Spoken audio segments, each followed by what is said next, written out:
जय माता दी।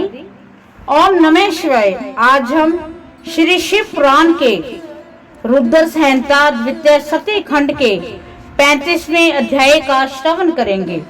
दक्ष के यज्ञ की रक्षा के लिए भगवान विष्णु से प्रार्थना। भगवान का शिव द्रोह जनित संकट को टालने में अपनी असमर्थता बताते हुए दक्ष को समझाना तथा सेना सहित वीरभद्र का आगमन।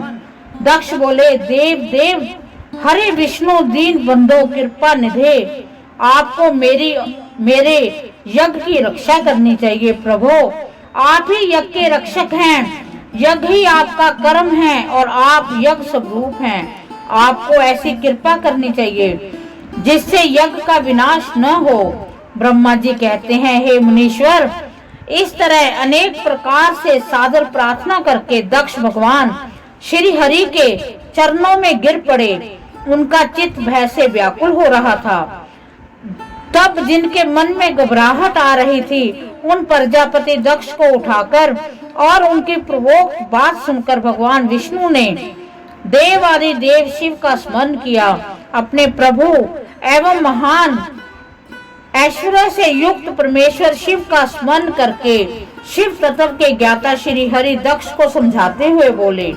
श्री हरि ने कहा, दक्ष, मैं तुमसे तत्व की बात कह रहा हूँ, तुम मेरी बात ध्यान देकर सुनो।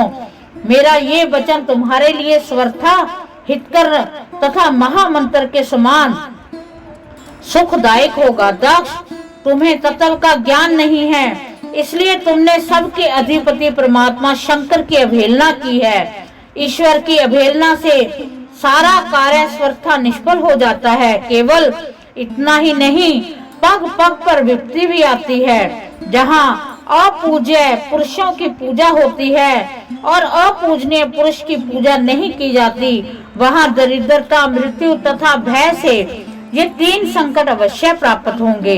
इसलिए संपूर्ण प्रयत्न से तुम्हें भगवान वृषभ ध्वज का सम्मान करना चाहिए। महेश्वर का अपमान करने से ही तुम्हारे ऊपर महान भय उपस्थित हुआ है। हम सब लोग प्रभु होते हुए भी आज तुम्हारी दुर्नीति के कारण जो संकट आया है उसे टालने में समर्थ नहीं है। यह मैं तुमसे सच्ची बात कहता हूँ।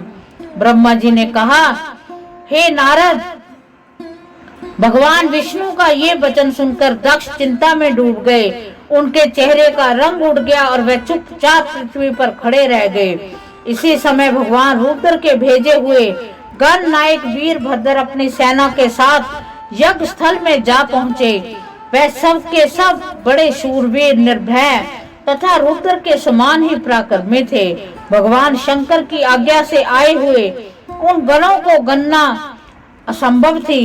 वे वीर श्रोमणी रुद्र सैनिक जोर जोर से सिंहनाद करने लगे।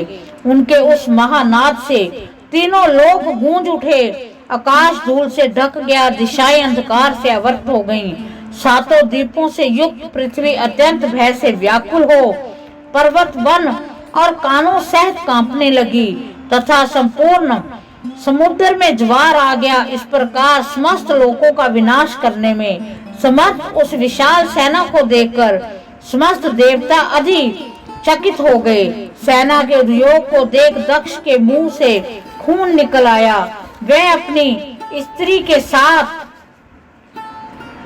ले भगवान विष्णु के चरणों में दंड की भांति गिर पड़े और इस प्रकार से बोले। दक्ष ने कहा कि हे विष्णु, हे महाप्रभु, आपके बल से ही मैंने इस महान यज्ञ का आरंभ किया है। सत्कर्म की सिद्धि के लिए आप ही प्रमाण माने गए हैं। विष्णु, आप कर्मों के साक्षी तथा यज्ञों के प्रतिपालक हैं।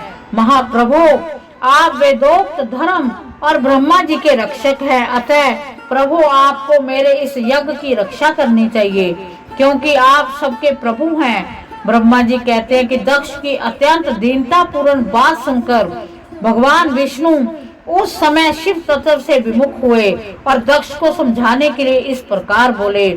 श्री विष्णु ने कहा कि दक्ष, इसमें संदेह नहीं कि मुझे तुम्हारे यज्ञ की रक्षा करनी चाहिए, क्योंकि धर्म परिपालन विषयक जो मेरी सत्य प्रतिज्ञा है वह सर्वत्र विख्यात है। परंतु दक्ष, मैं जो कुछ कहता हूँ उसे तुम सुनो।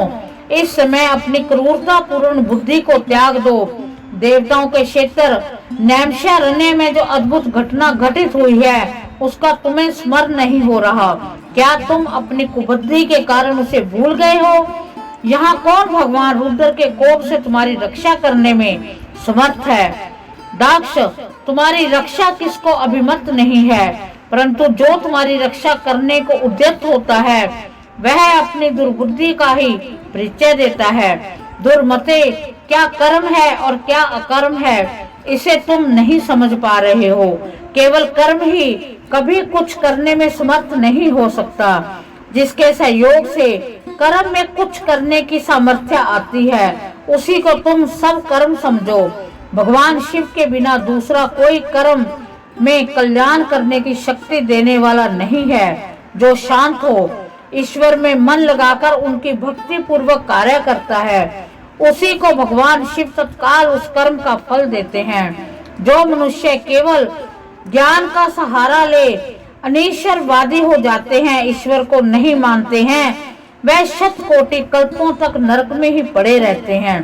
फिर वह कर्म पाश से बंधे हुए जीव प्रत्येक जन्म में नरकों की यातना भोगते हैं, क्योंकि वे केवल सकाम कर्म के ही स्वरूप का आश्रय लेने वाले होते हैं।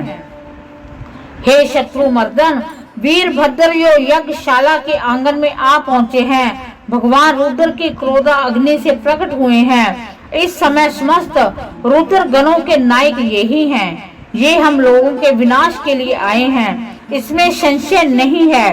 कोई भी कार्य क्यों ना हो, वस्तुत इनके लिए कुछ भी अशक्य नहीं है। ये महान सामर्थ्यशाली वीरभद्र सब देवताओं को अवश्य जलाकर ही शांत होंगे, इसमें संशय नहीं जान पड़ता।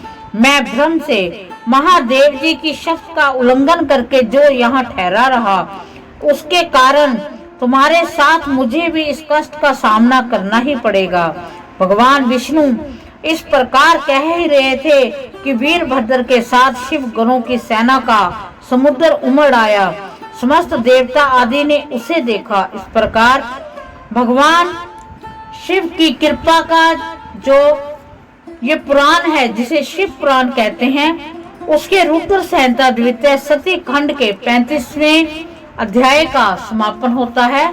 हम भगवान शिव से प्रार्थना करते हैं कि वो हम पर अपनी कृपा दृष्टि बनाए रखें, हम पर अपना आशीर्वाद बनाए रखें।